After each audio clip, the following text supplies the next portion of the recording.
June 2024 ಪರೀಕ್ಷೆ 2ರಲ್ಲಿ ನಡೆದಿರತಕ್ಕಂಥ ಪರೀಕ್ಷೆ ಮಾದರಿ ಉತ್ತರಗಳನ್ನು ನೋಡೋಣ. ವಿಷಯ ವಿಜ್ಞಾನ, ದಿನಾಂಕ 20/6/2024. ಸೊ ಜೂನಲ್ಲಿ ನಡೆದಿರ್ತಕ್ಕಂಥ SSLC ಪರೀಕ್ಷೆ 2ಕ್ಕೆ ಸಂಬಂಧಪಟ್ಟಂತೆ ಎಲ್ಲ ವಿಡಿಯೋಗಳು ಹಾಕಿದ್ದೀನಿ. ಸೊ ದಯಮಾಡಿ ತಾವೆಲ್ಲರೂ ಕೂಡ ವಿಡಿಯೋವನ್ನು ನೋಡಿ ಲೈಕ್, ಶೇರ್ ಹಾಗೂ ಸಬ್ಸ್ಕ್ರೈಬ್ ಮಾಡೋದನ್ನು ಮಾತ್ರ ಮರೆಯದಿರಿ ಅಂತ ಹೇಳ್ತಾ ಸೊ ಈ ವಿಡಿಯೋವನ್ನು ಶುರು ಮಾಡುವ. ಎಸ್, ಮೊದಲಿಗೆ ಭೌತ ವಿಜ್ಞಾನ ಪೋರ್ಷನ್ ನೋಡ್ತಾ ಹೋಗೋಣ. ಮುಖ್ಯ ಪ್ರಶ್ನೆ 1, ಬಹು ಆಯ್ಕೆ ಪ್ರಶ್ನೆಗಳು. ಪ್ರಶ್ನೆ 1 ಒಂದು ಪೀನ ಮಸೂರದಿಂದ ಮಿಥ್ಯ ಮತ್ತು ನೇರವಾದ ಪ್ರತಿಬಿಂಬ ಪಡೆಯಲು ವಸ್ತುವನ್ನು ಪೀನ ಮಸೂರದ ಮುಂದೆ ಇರಿಸಬೇಕಾದ ಸ್ಥಾನ ಯಾವುದು ಅಂತ ಕೇಳಿದ್ದಾರೆ. ಅದರಲ್ಲಿ ಆಯ್ಕೆ ಡಿ ಪ್ರಧಾನ ಸಂಗಮ, F1 ಮತ್ತು ದೃಕ್ ಕೇಂದ್ರ 0ಗಳ ಮಧ್ಯೆ. ಪ್ರಶ್ನೆ 2 ಮಂಜು ಮತ್ತು ಹೊಗೆಯಿಂದ ಕನಿಷ್ಠ ಚದುರುವ ಬಣ್ಣ ಯಾವುದು ಅಂತ ಕೇಳಿದರೆ ಸರಿಯಾದ ಉತ್ತರ ಕೆಂಪು. ಪ್ರಶ್ನೆ 3 ವಿದ್ಯುತ್ ಪ್ರವಾಹವಿರುವ ಉದ್ದವಾದ ನೇರ ಸೊಲೆಲೈಡ್ನ ಒಳಭಾಗದಲ್ಲಿನ ಕಾಂತಕ್ಷೇತ್ರ ಹೇಗಿರ್ತದೆ? ಆಯ್ಕೆ ಎ ಎಲ್ಲ ಬಿಂದುಗಳಲ್ಲಿ ಸಮವಾಗಿರ್ತದೆ. ಪ್ರಶ್ನೆ 4 ಬೆಳಕಿನ ವಕ್ರೀಭವನ ಮತ್ತು ಚದುರುವಿಕೆಗೆ ಸಂಬಂಧಿಸಿದಂತೆ ಕೊಟ್ಟಿರೋ ಹೇಳಿಕೆಗಳಲ್ಲಿ ತಪ್ಪಾದ ಹೇಳಿಕೆ ಕೇಳಿದ್ದಾರೆ. ಸೊ ಅದು ಅತಿ ಎತ್ತರದಲ್ಲಿ ಹಾರುತ್ತಿರುವ ಬಾಹ್ಯಾಕಾಶ ಯಾತ್ರೆಗೆ ಆಕಾಶ ನೀಲಿಯಾಗಿ ಕಾಣ್ತದೆ ಅಂತಕ್ಕಂಥದ್ದು ತಪ್ಪಿದೆ. ಇನ್ನು 1 ಅಂಕದ ಪ್ರಶ್ನೆಗಳಲ್ಲಿ ಒಂದು ವಿದ್ಯುತ್ ಮಂಡಲದಲ್ಲಿ ಉಪಯೋಗಿಸ್ತಕ್ಕಂಥ ಈ ಕೆಳಗಿನ ಘಟಕಗಳ ಚಿಹ್ನೆ ಬರೀಬೇಕು. ಸೇರ್ಪಡೆ ಇಲ್ಲದೆ ದಾಟಿದ ತಂತಿ ವೋಲ್ಟಮೀಟರ್ ಅಂತ ಕೇಳಿದ್ದಾರೆ. ಸೊ ಈ ತರನಾಗಿರ್ತಕ್ಕಂಥ ಅವುಗಳ ಏನಾಗಿತ್ತಪ್ಪ ಅಂತಂದರೆ ಚಿಹ್ನೆಗಳನ್ನು, ಸಂಕೇತಗಳನ್ನು ಬರೀಬೇಕಿತ್ತು. ಪ್ರಶ್ನೆ 6 ಗಾಜಿನ ಪಟ್ಟಕದ ಮೂಲಕ ಬೆಳಕಿನ ವಕ್ರೀಭವನವನ್ನು ತೋರಿಸುವ ಕೆಳಗಿನ ಚಿತ್ರವನ್ನು ಗಮನಿಸಿ ಅಂತ ಕೇಳಿದ್ದಾರೆ. ಇಲ್ಲಿ X ಎಂದು ಗುರುತಿಸಿರುವ ಕೋನವನ್ನು ಹೆಸರಿಸಿರಿ ಮತ್ತು ಆ ಕೋನದ ಉಂಟಾಗುವಿಕೆಗೆ ಕಾರಣ ಕೊಡಿ ಅಂತ ಕೇಳಿದ್ದಾರೆ. ಸೊ ನೋಡಿ, ಅದನ್ನು ದಿಕ್ಪಲ್ಲಟ ಕೋನ ಅಂತ ಕರಿತೀವಿ. ಪಟ್ಟಕದ ವಿಶೇಷ ಆಕಾರ ನಿರ್ಗಮನ ಆಕಾರವನ್ನು ಪತನ ಕಿರಣದ ದಿಕ್ಕಿನಿಂದ ಬಾಗುವಂತೆ ಮಾಡ್ತದೆ. 2 ಅಂಕದ ಪ್ರಶ್ನೆಗಳಲ್ಲಿ ಕೊಟ್ಟಿರೋ ಚಿತ್ರ ಗಮನಿಸಬೇಕು. ಪ್ರಶ್ನೆ ಸುರುಳಿ 2ಕ್ಕೆ ಸಂಬಂಧಪಟ್ಟಂತೆ ಸಂಪರ್ಕಿಸಲಾಗಿರುವ ಪ್ಲಗ್ಗೆ ಕೀಯನ್ನು ಸೇರಿಸಿದಾಗ ಉಳಿದಿರುವ ಯಾವ ಸುರುಳಿಯಲ್ಲಿ ಅಧಿಕ ವಿದ್ಯುತ್ ಪ್ರವಾಹ ಪ್ರೇರಿತವಾಗ್ತದೆ, ಏಕೆ ಅಂತ ಕೇಳಿದ್ದಾರೆ. ಸರಿಯಾದ ಉತ್ತರ ಸುರುಳಿ 1. ಯಾಕಂದರೆ ಸುರುಳಿ 3ಕ್ಕಿಂತ ಸುರುಳಿ 1ರಲ್ಲಿ ಸುತ್ತುಗಳ ಸಂಖ್ಯೆ ಹೆಚ್ಚಿದೆ. ಸುರುಳಿಯಲ್ಲಿ ಸುತ್ತುಗಳ ಸಂಖ್ಯೆ ಹೆಚ್ಚಾದಂತೆ ಪ್ರೇರಿತ ವಿದ್ಯುತ್ ಪ್ರವಾಹ ಹೆಚ್ಚಾಗ್ತದೆ ಅನ್ನೋದನ್ನು ಸೊ ನೀವು ಉತ್ತರದಲ್ಲಿ ಏನು ಮಾಡಬೇಕಾಗಿತ್ತು, ಬರೀಬೇಕಿತ್ತು. ಪ್ರಶ್ನೆ 8 ಬೆಳಕಿನ ಪ್ರತಿಫಲನದ ನಿಯಮಗಳನ್ನು ನಿರೂಪಿಸಿರಿ. ಪತನ ಕೋನ ಪ್ರತಿಫಲನ ಕೋನಕ್ಕೆ ಸಮ. ಪತನ ಕಿರಣ ಪತನ ಬಿಂದುವಿನಲ್ಲಿ ಪ್ರತಿಫಲನದ ಮೇಲ್ಮೈಗೆ ಎಳೆದ ಲಂಬ ಮತ್ತು ಪ್ರತಿಫಲಿತ ಕಿರಣ ಈ 3 ಒಂದೇ ಸಮತಲದಲ್ಲಿ ಇರ್ತವೆ. ಇನ್ನು 3 ಅಂಕದ ಪ್ರಶ್ನೆಗಳು. ಒಂದು ನಿಮ್ನ ಮಸೂರದ ಸಂಗಮ ದೂರ 25 ಸೆಂಟಿಮೀಟರ್, ಮಸೂರದಿಂದ ಪ್ರತಿಬಿಂಬದ 20 ಸೆಂಟಿಮೀಟರ್ ದೂರದಲ್ಲಿ ಉಂಟಾಗುವ ವಸ್ತುವನ್ನು ಮಸೂರದಿಂದ ಎಷ್ಟು ದೂರದಲ್ಲಿ ಇಡಬೇಕು? ಮಸೂರದಿಂದ ಉಂಟಾಗುವ ಪ್ರತಿಬಿಂಬದ ವರ್ಧನೆಯನ್ನು ಕಂಡುಹಿಡಿಯಿರಿ ಅಂತ ಕೇಳಿದ್ದಾರೆ. ಕೊಟ್ಟವುಗಳನ್ನು ಬರ್ಕೊಳ್ಳೋಣ. P 20 ಕೊಟ್ಟಿದ್ದಾರೆ, -20, F -25, U ಕಂಡುಹಿಡಬೇಕು. ಸೂತ್ರ ಇತ್ತು 1/V - 1/U = 1/F. ಸೊ ನಾವು U ಕಂಡುಹಿಡಬೇಕಾದ್ರೆ 1/U = 1/F - 1/V ಆಗ್ತದೆ. ಸೊ ಅದರಲ್ಲಿ ದತ್ತಾಂಶಗಳನ್ನು ತುಂಬಿದಾಗ ನಮಗೆ -100 ಸೆಂಟಿಮೀಟರ್ ಅಂತಕ್ಕಂಥದ್ದು ಏನಾಗ್ತದಪ್ಪ ಅಂದ್ರೆ ಉತ್ತರ ಬರ್ತದ. ಅಂದರೆ ವಸ್ತುವಿನ ದೂರ 100 ಸೆಂಟಿಮೀಟರ್ ಅಂತ ಬರೀಬೇಕು. ಇನ್ನು ವರ್ಧನೆ ಕಂಡುಹಿಡಬೇಕು. ವರ್ಧನೆಯ ಸೂತ್ರ M = P/U -20 / -100 ಆದಾಗ 1/5. ಸೊ ಇದನ್ನು ಮತ್ತೆ ನಾವು ಪೂರ್ಣಾಂಕಕ್ಕೆ ತಂದಾಗ +0.2 ಅಂತಕ್ಕಂಥದ್ದು ಆಗ್ತದೆ. ಪ್ರಶ್ನೆ 10 ಈ ಕೆಳಗಿನವುಗಳ ತೋರಿಸೋ ರೇಖಾಚಿತ್ರ ಬರೀರಿ. ದೂರದೃಷ್ಟಿ ಕಣ್ಣಿನ ಹತ್ತಿರದ ಬಿಂದು, ದೂರದೃಷ್ಟಿ ಕಣ್ಣು, ದೂರದೃಷ್ಟಿಗೆ ಪರಿಹಾರ. ಸೊ ಈ ತರನಾಗಿರ್ತಕ್ಕಂಥ ನೀವೇನು ಮಾಡಬೇಕಾಗಿತ್ತಪ್ಪ ಅಂದ್ರೆ ಬರೀಬೇಕು ದೂರದೃಷ್ಟಿ, ದೂರದೃಷ್ಟಿ ಕಣ್ಣು, ದೂರದೃಷ್ಟಿಗೆ ಪರಿಹಾರ. 3 ಮಾರ್ಕ್ಸ್ಗೆ ಕೇಳಿದರು. ಎಸ್, ಜೈವಿಕ ಅನಿಲ ಸ್ಥಾವರದಲ್ಲಿರುವ ಪಾಚಕದ ಕಾರ್ಯವನ್ನು ತಿಳಿಸಿ. ಜೈವಿಕ ಅನಿಲ ಅತ್ಯುತ್ತಮ ಇಂಧನವಾಗಿದೆ ಎಂದು ಪುಷ್ಟೀಕರಿಸೋ ಅದರ 4 ಗುಣಗಳನ್ನು ತಿಳಿಸಿ ಅಂತ ಕೇಳಿದ್ದಾರೆ. ಮೊದಲಿಗೆ ಪಾಚಕದ ಕಾರ್ಯ ನೋಡೋದಾದರೆ ಇಲ್ಲಿ ಆಕ್ಸಿಜನ್ ರಹಿತ ಉಸಿರಾಟ ನಡೆಸೋ ಸೂಕ್ಷ್ಮಾಣುಜೀವಿಗಳು ಸಗಣಿ ಬಗ್ಗಡದಲ್ಲಿರುವ ಸಂಕೀರ್ಣ ಸಂಯುಕ್ತಗಳನ್ನು ವಿಘಟಿಸ್ತದೆ. ಇಲ್ಲಿ ವಿಘಟನಾ ಕ್ರಿಯೆ ಪೂರ್ಣಗೊಂಡು ಜೈವಿಕ ಅನಿಲ ಬಿಡುಗಡೆ ಆಗ್ತದೆ. ಇನ್ನು 4 ಗುಣಗಳನ್ನು ಕೇಳಿದರೆ ಅದರಲ್ಲಿ ಜೈವಿಕ ಅನಿಲದಲ್ಲಿ 75ರಷ್ಟು ಮೀಥೇನ್ ಅನಿಲ ಇರ್ತದೆ. ಹೊಗೆರಹಿತ ಉರಿತದ, ಶಾಖದ ದಕ್ಷತೆ ಹೆಚ್ಚು, ಬೆಳಕು ಪಡೆಯಲು ಸಹಾಯಕ, ಉತ್ತಮ ಗೊಬ್ಬರ, ಆಮೇಲೆ ಹೆಚ್ಚಿನ ಪ್ರಮಾಣದ ಜೈವಿಕ ತ್ಯಾಜ್ಯ ಕೊಳಚೆ ಪದಾರ್ಥಗಳ ಬಳಕೆ, ತ್ಯಾಜ್ಯ ವಿಲೇವಾರಿಗೆ ದಕ್ಷ ಮತ್ತು ಕ್ಷೇಮಕರ ಅಂತಕ್ಕದ್ದನ್ನು ಬರೀಬೇಕಿತ್ತು. ಇಲ್ಲಿ ಇನ್ನೊಂದು ಪ್ರಶ್ನೆ ಬಂದಿದೆ ನೋಡಿ. ಉತ್ತಮ ಶಕ್ತಿಯ ಆಕಾರ ಹೊಂದಿರುವ 4 ಗುಣಗಳು ಸೌರಕೋಶಗಳ ಅನುಕೂಲಗಳು ಅಂತ ಕೇಳಿದ್ದಾರೆ. ಸೊ ಮೊದಲಿಗೆ ನೋಡೋಣ ಉತ್ತಮ ಶಕ್ತಿ ಆಕಾರ ಹೊಂದಿರುವ ಗುಣಗಳು. ಪ್ರತಿ ಘಟಕ ಪರಿಮಾಣ ಅಥವಾ ದ್ರವ್ಯರಾಶಿಗೆ ಅತಿ ಹೆಚ್ಚು ಕೆಲಸ ಮಾಡಬೇಕು, ಸುಲಭವಾಗಿ ದೊರೆಯಬೇಕು, ಸುಲಭವಾಗಿ ಸಂಗ್ರಹಿಸಬೇಕು, ಸುಲಭವಾಗಿ ಸಾಗಿಸಬೇಕು ಮತ್ತು ಮಿತವ್ಯಯಕಾರಿಯಾಗಿರಬೇಕು. ಸೌರ ಕೋಶಗಳ ಅನುಕೂಲಗಳಲ್ಲಿ ಚಲನಶೀಲ ಭಾಗಗಳನ್ನು ಹೊಂದಿಲ್ಲ. ಯಾವುದೇ ಕೇಂದ್ರೀಕರಿಸುವ ಸಾಧನದ ಸಹಾಯವಿಲ್ಲದೆ ಅವು ತೃಪ್ತಿಕರವಾಗಿ ಕೆಲಸ ಮಾಡ್ತವೆ. ಕಡಿಮೆ ನಿರ್ವಹಣೆ ಅಗತ್ಯ. ಜನರು ತಲುಪಲಾಗದಂಥ ಅಥವಾ ವಿದ್ಯುತ್ ತಂತಿ ಅಳವಡಿಸಲು ಸಾಧ್ಯವಾಗದ ದುರ್ಗಮ ಪ್ರದೇಶ ಅಥವಾ ತಂತಿ ಅಳವಡಿಸಲು ಹೆಚ್ಚು ಖರ್ಚಾಗುವ ಪ್ರದೇಶ, ವ್ಯಾವಹಾರಿಕವಾಗಿ ಲಾಭದಾಯಕವಲ್ಲದ ಪ್ರದೇಶಗಳಲ್ಲೂ ಸೌರ ಫಲಕಗಳನ್ನು ಅಳವಡಿಸಬಹುದು ಅಂತ ಬರೀಬೇಕು. ಇನ್ನು ಮುಖ್ಯ ಪ್ರಶ್ನೆ ಇದರಲ್ಲಿ ಉತ್ತರಿಸಿರಂತೆ ಕೇಳಿದರೆ ಎದಲ್ಲಿ ದಿಕ್ಸೂಚಿಯ ಸಹಾಯದಿಂದ ದಂಡಕಾಂತವೊಂದರ ಸುತ್ತಲಿನ ಕಾಂತೀಯ ಬಲರೇಖೆಗಳ ಗುರುತಿಸುವ ಪ್ರಯೋಗವನ್ನು ವಿವರಿಸಿರಿ ಅಂತ ಕೇಳಿದ್ದಾರೆ. ಮತ್ತೆ ಕಾಂತೀಯ ಬಲರೇಖೆಗಳ 2 ಗುಣಗಳನ್ನು ಕೇಳಿದ್ದಾರೆ. ಇದರ ಉತ್ತರ ನೋಡುವ. ಮೊದಲಿಗೆ ದಿಕ್ಸೂಚಿಯ ಸಹಾಯದಿಂದ ದಂಡಕಾಂತವೊಂದರ ಸುತ್ತಲಿನ ಕಾಂತೀಯ ಬಲರೇಖೆಗಳನ್ನು ಎಳೆಯೋದು. ಬಿಳಿ ಹಾಳೆ ಮೇಲೆ ದಂಡಕಾಂತವನ್ನಿರಿಸಿ ದಂಡಕಾಂತದ ಸುತ್ತಲಿನ ಸೀಮಾರೇಖೆಯನ್ನು ಗುರುತು ಮಾಡಬೇಕು. ದಂಡಕಾಂತದ ಉತ್ತರ ಧ್ರುವದ ಬಳಿ ದಿಕ್ಸೂಚಿ ಇಡಬೇಕು. ದಿಕ್ಸೂಚಿಯ ದಕ್ಷಿಣ ಧ್ರುವ ದಂಡಕಾಂತದ ಉತ್ತರ ಧ್ರುವದ ಕಡೆ ತಿರುಗ್ತದೆ, ಆ ಬಿಂದುವನ್ನು ಗುರುತಿಸಬೇಕು. ದಿಕ್ಸೂಚಿಯ ಉತ್ತರ ಧ್ರುವ ಮೊದಲು ಆಕ್ರಮಿಸಿದ ಸ್ಥಾನ ದಕ್ಷಿಣ ಧ್ರುವ ಆಕ್ರಮಿಸುವಂತೆ ದಿಕ್ಸೂಚಿಯನ್ನು ಚಲಿಸಿ ಆ ಬಿಂದುವನ್ನು ಗುರುತಿಸಬೇಕು. ಇದೇ ರೀತಿ ದಿಕ್ಸೂಚಿಯನ್ನು ದಂಡಕಾಂತದ ದಕ್ಷಿಣ ಧ್ರುವ ತಲುಪುವವರೆಗೆ ಹಂತ ಹಂತವಾಗಿ ಚಲಿಸುವುದನ್ನು ಮುಂದುವರಿಸಬೇಕು. ಗುರುತು ಮಾಡಿದ ಬಿಂದುಗಳನ್ನು ಒಂದು ನಯವಾದ ವಕ್ರರೇಖೆಯಿಂದ ಸೇರಿಸಬೇಕು. ಆ ವಕ್ರರೇಖೆಯು ಕಾಂತೀಯ ಬಲರೇಖೆಯನ್ನು ಪ್ರತಿನಿಧಿಸುತ್ತದೆ. ಇನ್ನು ಕಾಂತೀಯ ಬಲರೇಖೆಗಳ ಗುಣಗಳಂತ ನೋಡೋಣ. ನೋಡಿ, ಕಾಂತೀಯ ಬಲರೇಖೆಗಳು ಉತ್ತರ ಧ್ರುವದಲ್ಲಿ ಉತ್ಸರ್ಜಿತವಾಗಿ ದಕ್ಷಿಣ ಧ್ರುವದಲ್ಲಿ ವಿಲೀನವಾಗ್ತವೆ. ಕಾಂತದ ಒಳಭಾಗದಲ್ಲಿ ಕಾಂತದ ದಕ್ಷಿಣ ಧ್ರುವದಿಂದ ಉತ್ತರ ಧ್ರುವದೆಡೆಗೆ ಕಾಂತೀಯ ಬಲರೇಖೆಗಳಿದ್ದಾವೆ. ಕಾಂತೀಯ ಬಲರೇಖೆಗಳು ಆವೃತ್ತ ಜಾಲಗಳು. ಕಾಂತೀಯ ಬಲರೇಖೆಗಳ ದಟ್ಟಣೆ ಹೆಚ್ಚಾಗಿದ್ದಲ್ಲಿ ಕಾಂತಕ್ಷೇತ್ರದ ಬಲ ಹೆಚ್ಚು. ಯಾವುದೇ 2 ಕಾಂತೀಯ ಬಲರೇಖೆಗಳು ಒಂದನ್ನೊಂದು ಛೇದಿಸೋದಿಲ್ಲ ಅಂತ ಬರಿಬೇಕು. ಇನ್ನು ನೆಕ್ಸ್ಟ್ ಇಲ್ಲಿ ಇನ್ನೊಂದು ಪ್ರಶ್ನೆ ಕೇಳಿದ್ರು. ಪ್ರಶ್ನೆಯನ್ನು ನೋಡಿಕೊಡ್ರಿ ಸ್ವಲ್ಪ. ಎಸ್, ವಿದ್ಯುತ್ ಪ್ರವಾಹವಿರುವ ವಾಹಕವನ್ನು ಕಾಂತಕ್ಷೇತ್ರದಲ್ಲಿ ಇರಿಸಿದಾಗ ಅದು ಬಲವನ್ನು ಅನುಭವಿಸುತ್ತದೆ ಅಂತ ತೋರಿಸೋ ಪ್ರಯೋಗವನ್ನು ವಿವರಿಸಿ. ಒಂದು ಸರಳ ವಿದ್ಯುತ್ ಮೋಟರನ್ನು ವಾಣಿಜ್ಯ ವಿದ್ಯುತ್ ಮೋಟಾರ್ ಆಗಿ ಹೇಗೆ ಪರಿವರ್ತಿಸಲಾಗ್ತದೆ? ಎ ಉತ್ತರವನ್ನು ನೋಡುವ. ಫಸ್ಟಿಗೆ ಅಲ್ಯೂಮಿನಿಯಂನ ಒಂದು ಚಿಕ್ಕ ಸಲಾಕೆಯನ್ನು 2 ವಾಹಕ ತಂತಿಗಳ ಸಹಾಯದಿಂದ ನೇತು ಹಾಕಿ ಒಂದು ಶಕ್ತಿಯುತ ಕುದುರೆ ಲಾಳಾಕಾರದ ಕಾಂತವನ್ನು ತೆಗೆದುಕೊಂಡು ಅದರ ಕಾಂತಕ್ಷೇತ್ರ ಮೇಲ್ಮುಖವಾಗಿರುವಂತೆ ಆ 2 ಧ್ರುವಗಳ ನಡುವೆ ಚಿಕ್ಕ ಸಲಾಕೆ ಇರುವಂತೆ ಇಡಬೇಕು. ಅಲ್ಯೂಮಿನಿಯಂ ಸಲಾಕೆಯನ್ನು ಬ್ಯಾಟರಿ ಮತ್ತು ಸ್ವಿಚ್ ರಿಯೋಸ್ಟಾಟ್ಗಳಿಗೆ ಸರಣಿ ಜೋಡಣೆಯಲ್ಲಿ ಸಂಪರ್ಕಿಸಿ ಆಗ ಒಂದು ನಿರ್ದಿಷ್ಟ ದಿಕ್ಕಿನಲ್ಲಿ ಅಲ್ಯೂಮಿನಿಯಂ ಸಲಾಕೆ ಮೂಲಕ ವಿದ್ಯುತ್ ಹರಿಸಿ ಸಲಾಕೆ ಒಂದು ದಿಕ್ಕಿನಲ್ಲಿ ಸ್ಥಾನ ಪಲ್ಲಟ ಆಗ್ತದೆ. ಈ ಸಲಾಕೆಯಲ್ಲಿನ ವಿದ್ಯುತ್ ಪ್ರವಾಹದ ದಿಕ್ಕನ್ನು ಬದಲಾಯಿಸಿದಾಗ ಅದು ವಿರುದ್ಧ ದಿಕ್ಕಿನಲ್ಲಿ ಸ್ಥಾನ ಪಲ್ಲಟಗೊಳ್ಳುತ್ತದೆ. ಹೀಗೆ ನಮಗೆ ವಿದ್ಯುತ್ ಪ್ರವಾಹ ಇರುವ ಸಲಾಕೆ ಕಾಂತಕ್ಷೇತ್ರದಲ್ಲಿ ಅದರ ಉದ್ದಕ್ಕೆ ಲಂಬವಾಗಿ ಒಂದು ಬಲವನ್ನು ಅನುಭವಿಸುತ್ತದೆ.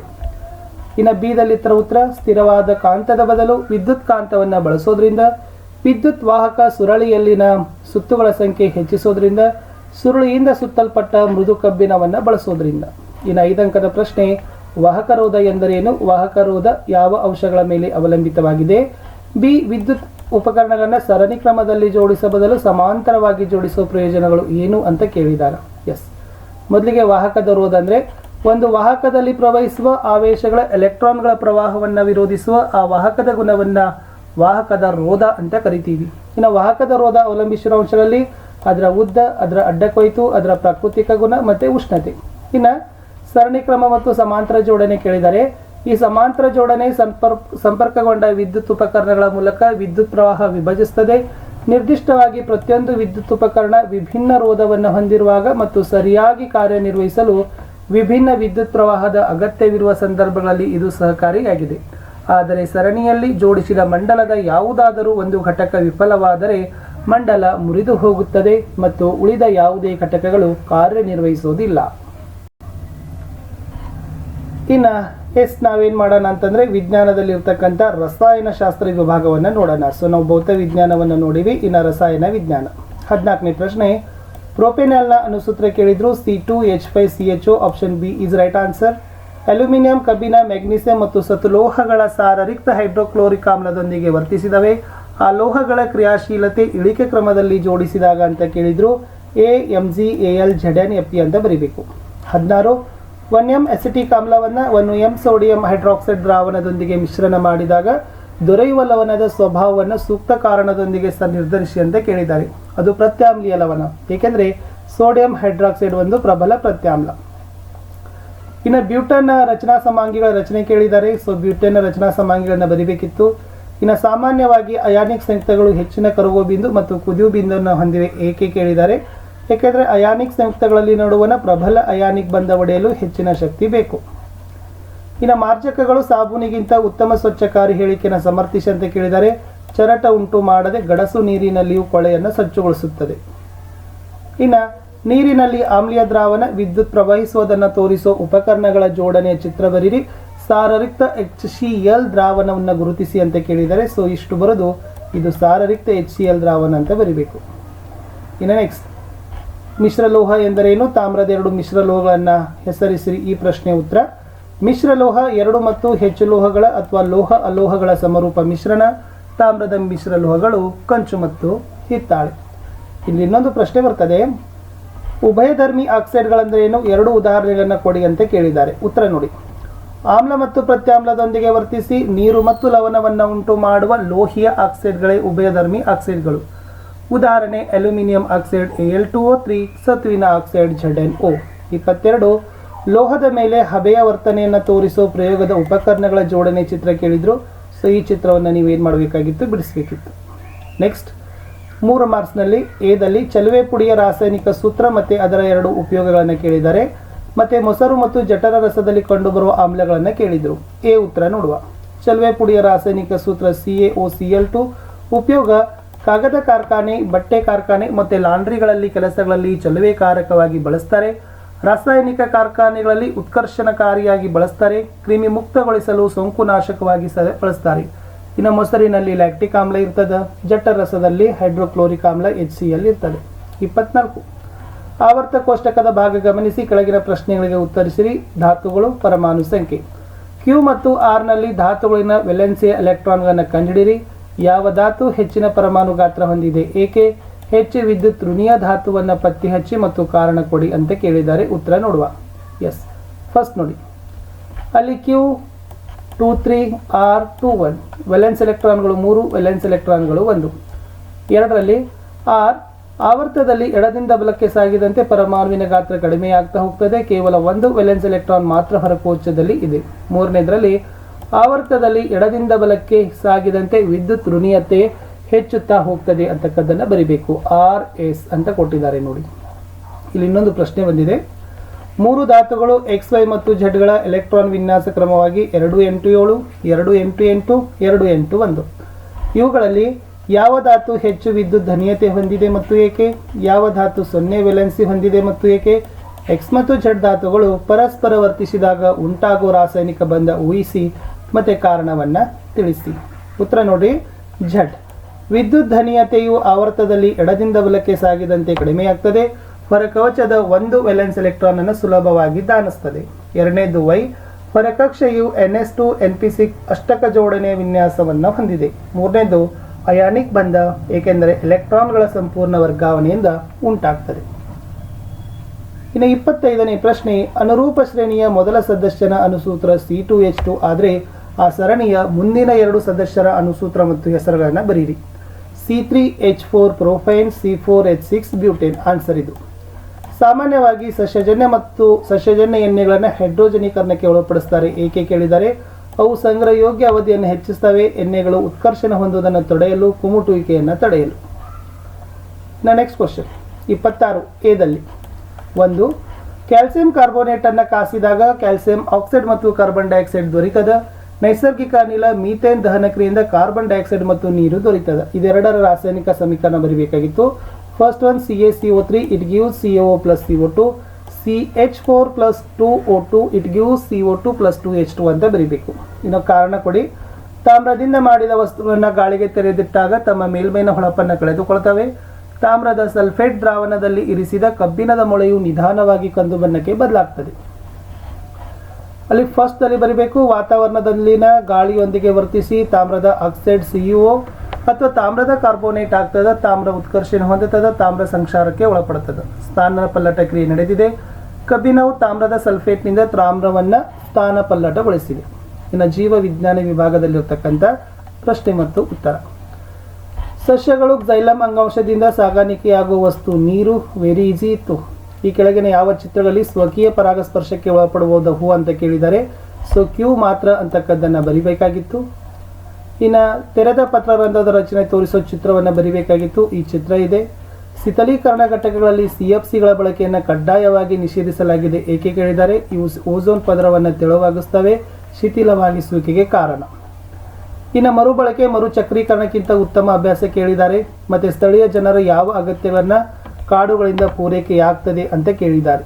ಸೊ ಉತ್ತರ ನೋಡಿ, ಮರುಚಕ್ರೀಕರಣ ಸ್ವಲ್ಪ ಶಕ್ತಿಯನ್ನು ಬಳಸಿಕೊಳ್ಳುತ್ತದೆ. ಆಮೇಲೆ ನೆಕ್ಸ್ಟ್ ಬಿದಲ್ಲಿ ಅಧಿಕ ಪ್ರಮಾಣದ ಉರುವಲು, ಸಣ್ಣ ಮರಮುಟ್ಟುಗಳು ಮತ್ತು ಹುಲ್ಲಿನ ಅವಶ್ಯಕತೆ, ಗುಡಿಸಲಿನ ಮೇಲ್ಛಾವಣಿ ಮತ್ತು ಆಹಾರ ವಸ್ತುಗಳನ್ನು ಸಂರಕ್ಷಿಸಲು ಬುಟ್ಟಿಗಳ ತಯಾರಿಕೆಗಾಗಿ ಬಿದಿರು, ಕೃಷಿಗೆ ಮತ್ತು ಮೀನುಗಾರಿಕೆಗೆ ಅವಶ್ಯಕವಾದ ಸಾಧನ ತಯಾರಿಸಲು ಮರಗಳು, ಆಹಾರ ಮತ್ತು ಔಷಧ ಸಂಪನ್ಮೂಲಗಳಿಗಾಗಿ, ಜಾನುವಾರುಗಳಿಗೆ ಆಹಾರಕ್ಕಾಗಿ. ಇದು ಯಾವ ಪ್ರಶ್ನೆ ಇತ್ತಂದರೆ ಎಸ್, ಕಾಗದ ರಹಿತ ಸ್ಥಳೀಯ ಜನರ ಯಾವ ಅಗತ್ಯತೆಗಳು ಕಾಡುಗಳಿಂದ ಪೂರೈಕೆಯಾಗ್ತದೆ. ಮೂರು ಪ್ರಶ್ನೆ ನೋಡಿ, ಕಾಗದ ರಹಿತ ಕೆಲಸ ಒಂದು ಉತ್ತಮ ಅಭ್ಯಾಸ ಕಾರಣ ಕೊಡಿ. ಕೃಷಿ ಭೂಮಿಯಲ್ಲಿ ಚೆಕ್ ಡ್ಯಾಮ್ ನಿರ್ಮಿಸುವುದರಿಂದ ಆಗುವ 2 ಪ್ರಯೋಜನಗಳು. ಇಲ್ಲಿ ಹೆಚ್ಚು ಕಾಗದ ಬಳಕೆಯಿಂದ ಅರಣ್ಯ ನಾಶ ಅಂತ ಬರೀಬೇಕಿತ್ತು. ಇನ್ನು ಸುತ್ತಲಿನ ಕೃಷಿ ಪ್ರದೇಶ ತೇವಾಂಶವಾಗಿಡೋದ್ರಿಂದ ಇಳುವರಿ ಹೆಚ್ಚಳ, ಅಂತರ್ಜಲ ಮಟ್ಟ ಹೆಚ್ಚಳ. ಮಾನವರಲ್ಲಿ ಮಗುವಿನ ಲಿಂಗ ನಿರ್ಧಾರಣೆಗೆ ತಂದೆ ಹೇಗೆ ಕಾರಣವಾಗ್ತಾನೆ ಅಂತಕ್ಕಂಥ ಪಾಯಿಂಟ್ಸ್ ಇದ್ದಾವೆ. ಇವೆಲ್ಲ ಸ್ವಲ್ಪ ಪಾಯಿಂಟ್ಸ್ಗಳನ್ನು ನೋಡ್ಕೊಡ್ರಿ, ಓಕೆನಾ. ಇದು ಕೂಡ ಮೋಸ್ಟ್ ಇಂಪಾರ್ಟೆಂಟ್ ಆಗಿರ್ತಕ್ಕಂಥ ಪ್ರಶ್ನೆ ಇತ್ತು. ಈ ಥರನಾಗಿರ್ತಕ್ಕಂಥ ಕೋಷ್ಟಕವನ್ನು ಸಹಿತ ಕೂಡ ಹಾಕ್ಬೋದಿತ್ತು. ಇನ್ನು ಮುಂದಿನ ಪ್ರಶ್ನೆ, ಇಲ್ಲಿ ಪೋಷಣಾಸ್ತರದ ಮೇಲೆ ಶಕ್ತಿ ಪ್ರಮಾಣ ಎಷ್ಟು ಅಂತ ಕೇಳಿದರೆ ಪ್ರಶ್ನೆಗಳನ್ನು ನೋಡಿ ಈ ಥರನಾಗಿರ್ತಕ್ಕಂಥ ಉತ್ತರಗಳನ್ನು ನಿಮ್ಮದು ಬರಬೇಕು. ಇನ್ನು ಮುಟ್ಟಿದರೆ ಮುನಿ ಸಸ್ಯ ವರ್ಗಕ್ಕೆ ಹೇಗೆ ಪ್ರತಿಕ್ರಿಯಿಸ್ತದೆ ಅಂತ ಕೇಳಿದ್ದಾರೆ. ಆಕ್ಸಿನ್ ಮತ್ತು ಆಬ್ಸಿಕ್ ಆಮ್ಲಗಳ ಕಾರ್ಯಗಳನ್ನು ಕೇಳಿದ್ದಾರೆ. ಸೊ ಇದು ಇತ್ತು ಅದರ ಪ್ರಶ್ನೆಯ ಉತ್ತರಗಳನ್ನು. ಎಸ್, ಆಕ್ಸಿನ್ಗಳಿದ್ದಾವೆ, ಆಬ್ಸಿಕ್ ಆಮ್ಲ ಇದೆ. ಇನ್ನು ಅದರಲ್ಲಿ ಆಪ್ಷನ್ದಲ್ಲಿ ಇರ್ತಕ್ಕಂಥ ಸ್ನಾಯುಕೋಶ ಮತ್ತು ನರಕೋಶಗಳ ಮೇಲೆ ಇರ್ತಕ್ಕಂಥ ಪ್ರಶ್ನೆ ಉತ್ತರ, ಇನ್ಸುಲಿನ್ ಮತ್ತು ಈಸ್ಟ್ರೋಜನ್ಗಳ ಬಗ್ಗೆ ಇರ್ತಕ್ಕಂಥ ಪ್ರಶ್ನೆ ಉತ್ತರ. ನೆಕ್ಸ್ಟ್ ಮೆದುಳಿನ ನೀಳಚೋದೆ ನೋಟದ ಚಿತ್ರ ತೆಗೆದು ಭಾಗ ಗುರುತಿಸಬೇಕಾಗಿತ್ತು. ಸೊ ಇದು ಈ ಥರದ ಚಿತ್ರ ನಿಮ್ದು ಆಗಬೇಕಾಗಿತ್ತು.